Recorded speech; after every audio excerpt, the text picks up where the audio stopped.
Hi. Oh my God. Are you guys with me tonight? I hope so. Hold on, you know me. Let me share this live onto my good old Facebook page. Amen. Give me 2 seconds as I share this, guys. Um, you are tuned in live to After Hours with your girl Sanaya, no, Aniya freaking A. You're tuned in live to an After Hours with your girl on that good old YouTube. Oh my God, YouTube. I am so free right now, and I want to thank my homies, Precious, for an amazing panel. All right, guys. So, you know me, I have to go and tag my homies real quick because it was because of them that we were able to have this conversation tonight, for me to be free, etc. And this is my after hours with all of you beautiful people. And of course, I may get pushed back from my relatives, but who cares? Oh my God. Life is so strange. And I want to say before I go into anything else, that literally, you ready for this? Let me share this, and then I'm going to share this part right here. Okay, it's posted on that good old Facebook. And what I wanted to share is this real quick. Are you ready? Are you listening? Are you really listening? God wastes no tears. Absolutely, positively, no tears whatsoever. And for those out there that are wondering why I'm sharing that like right off the bat and I'm not waiting any longer to share that, it's because of what I've been going through and how literally I cannot believe that I've made it through another weird freaking episode, another healthcare crisis, another situation where my life was at stake. So I haven't come clean with you guys, but get closer. I want to talk to you tonight, right? I was battling for several weeks and I kept saying, I'm not feeling good. And I was in and out of the hospital, but nobody really knew why I was in the hospital. And it was because I was preggers and I thought I was supposed to be having a healthy baby, which would have been born on December, I want to say 14th. I think, yeah, because everything is a blur right now, right? And it was the first time in my life that I actually wanted a child with my significant other. Like, he proposed, we do everything right. I mean, we're not angels, obviously. We haven't walked down that aisle, but there's issues and there's reasons people don't just leap into it before committing adultery. No, not adultery. Oh my God, I don't do the whole adultery thing, right? But there's reasons why people, fornicate before marriage or whatever. And in my case, it was because I was a hoe. No, I'm just kidding. Laugh out loud. It was because like I already, had partners in my life. I wasn't, a virgin when I met him or whatever. Although he says, you think you're like some kind of saint because I made him wait. Okay. Yes, I did. I know that's coming, pretty hardcore for me tonight, but I have to share the story in its fullest for you guys to really comprehend. And I made him wait. I was like, no, this is not going down like that, because I knew that there was something in waiting. And plus, when I met him or when he jumped into my life, I didn't want to be in a relationship to begin with. And then all of a sudden, he made me fall head over heels. And that was something I never thought could be accomplished because of my background, because of what I've seen in my life, the traumas that I've experienced, and the list goes on.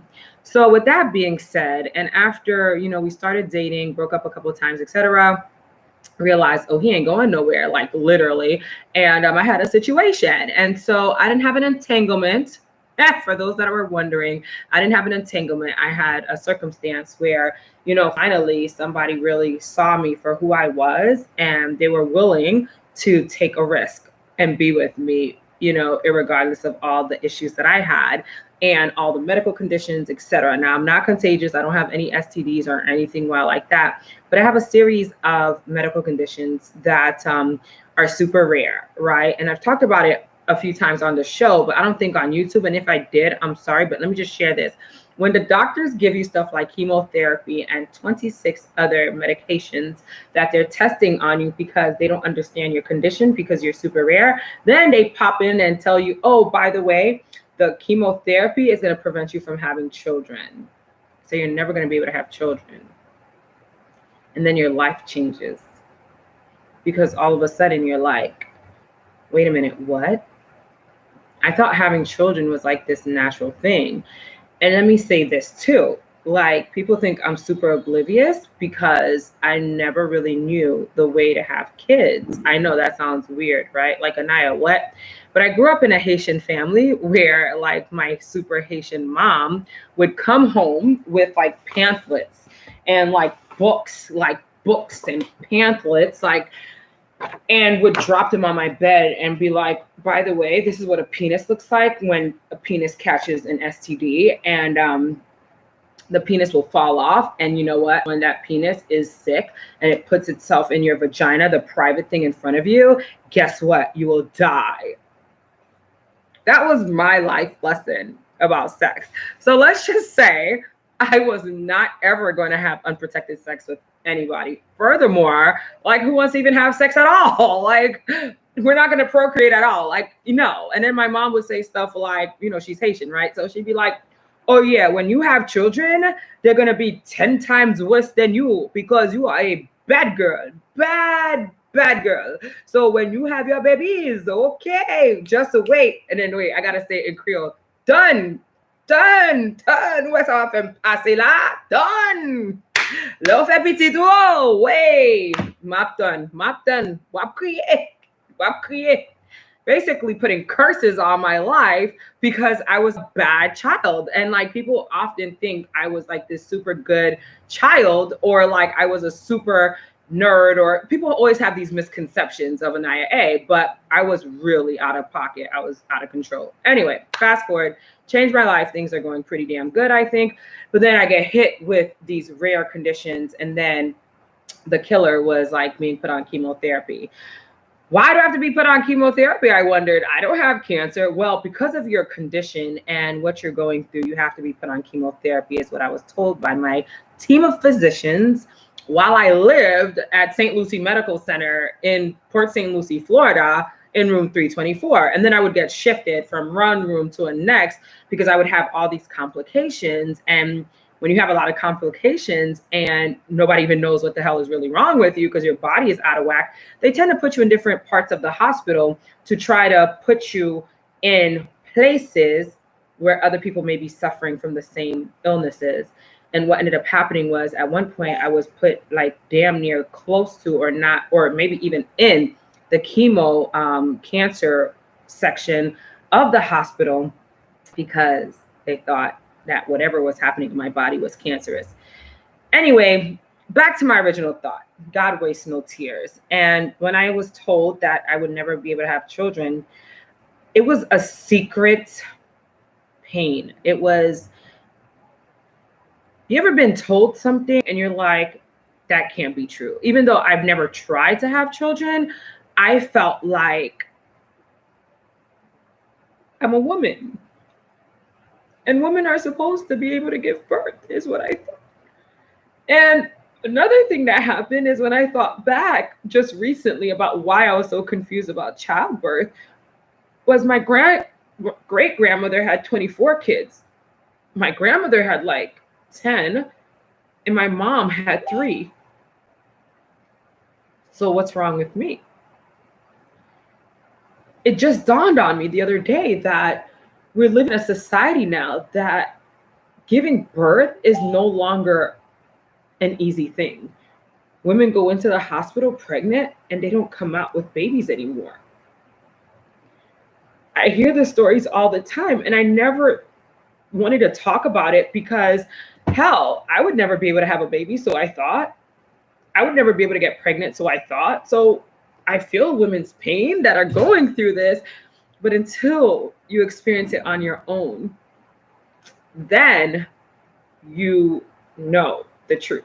And then you feel that real pain. And then you're able to express it. So, with that being said, I just want to thank my panel for tonight. When I reached out on social media just a few weeks ago and asked women if they were strong enough to share their infraternally, whatever the hell the word is, infraternally, whatever, if they were strong enough to share their stories, or could they share their stories of issues that they were experiencing, it was a cry for help. It was Aniya hiding behind this invisible wall of pain, of fear, of just losing an invisible baby. I was super pregnant, and literally I was carrying an invisible baby. What does that mean? I had a blighted freaking ovum.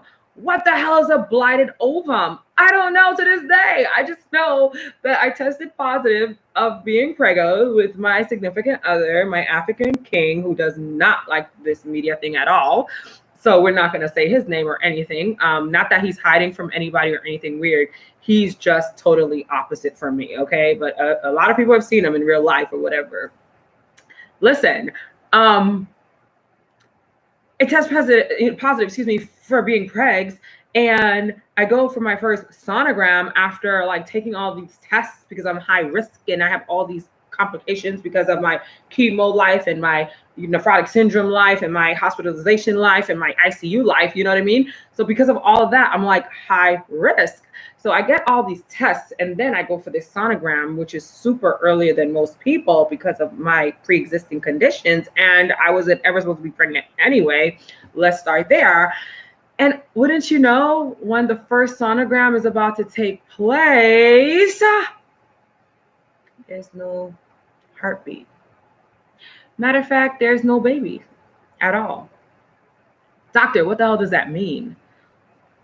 First of all, I was going through COVID and I have to be here alone without my significant other who got dressed up and who was like, you know what?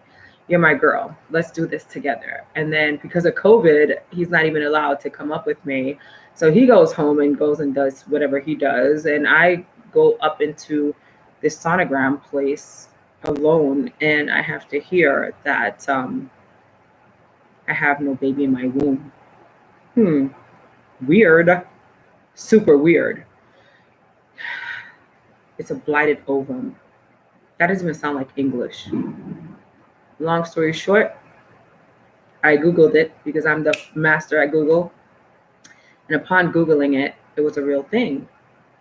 Not only was it a real thing, but a lot of women have experienced it.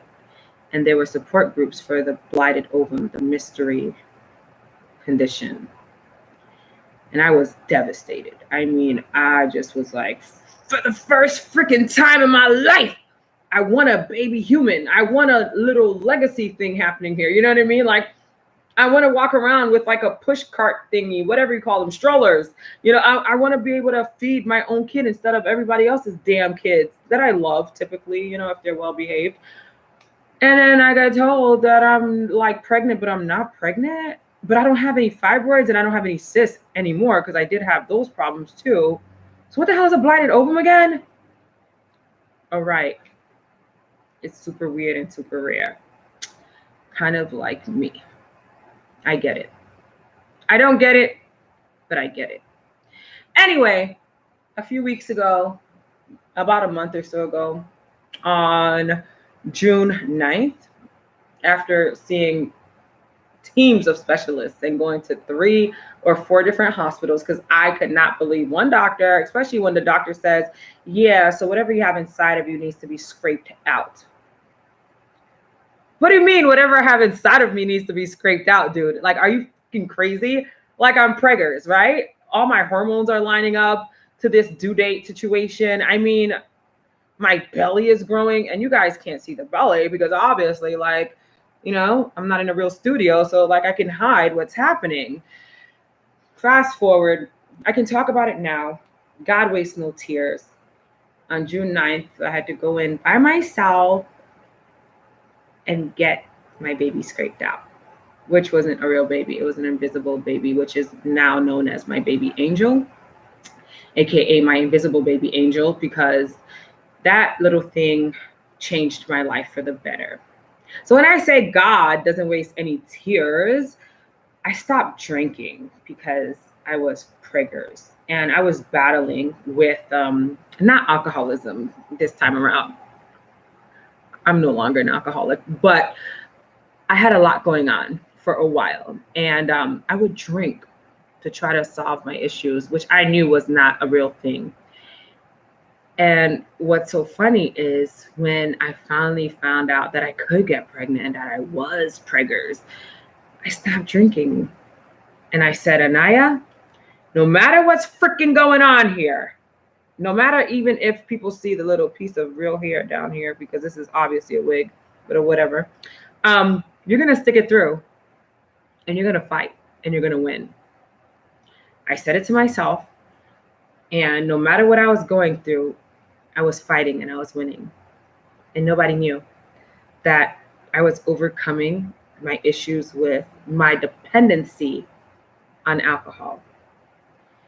And it wasn't like I wanted to depend on alcohol. I mean, hell, with trauma and with pain and with issues and with coronavirus and with everything else in this world, you kind of need a little extra something, right? But my invisible angel baby was like really important to me. And I put the glass down. I put the whole bottle down. Not only did that happen, but I started saving money in a different way because I was like, I'm going to be a mother. Oh my God, it's time. I was already into the stock thing and I already had money saved up. But when you're about to bring a life into this world, so you think, your thought process becomes different and you see life differently. And what used to be fun and cool is like, I'll take care of that later. Or maybe I'll never get into that again because I have a human coming. Like a significant part of me is going to enter this world. And then that dream gets taken away. Damn. Anyway, I don't want to leave this on a bad note. I want to say thank God to my panel tonight because when I called out for help, they didn't know I was calling out for help. They just knew we were going to be talking about infertility issues as well as women's health issues because women's bodies matter. Women's vaginas matter. Women's biological, whatever the hell matters, right? And my team, my girls, we just formed this like little secret coalition. Life coach Pat, Gloria Leviche, Marissa Gay, and Pamela Clark stood up and was like, I'll tell my story. I'm going through stuff. I have PCOS. You know, I have this weird autoimmune disorder that was super painful and left me isolated. And I had abortions and I literally have suffered a lot.